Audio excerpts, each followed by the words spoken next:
People don't even understand that China was colonized for 108 years or whatever it was, and don't realize that that's what Hong Kong is about, right? It's about colonization.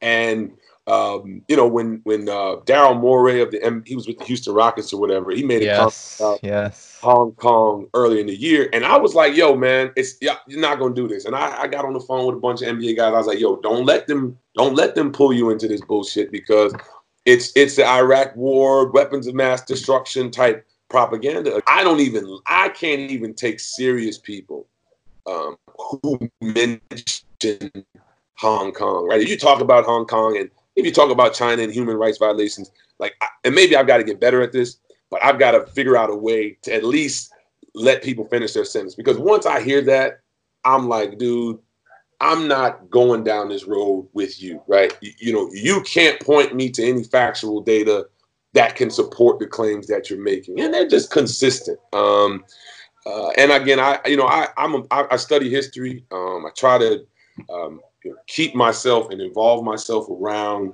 historical context, because I feel like historical context can give us the best way to read, what's going on today. And, again, like I said, if you study China, particularly late in the colonial period, the late 1940s, man, they have been on this. They were able to organize themselves around the idea that they'll never be dominated and controlled again, right? That's what the 100 Years of Shame is about.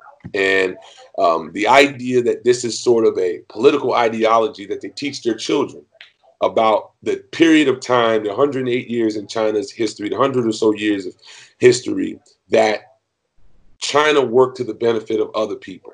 And China was controlled by other people other than the Chinese.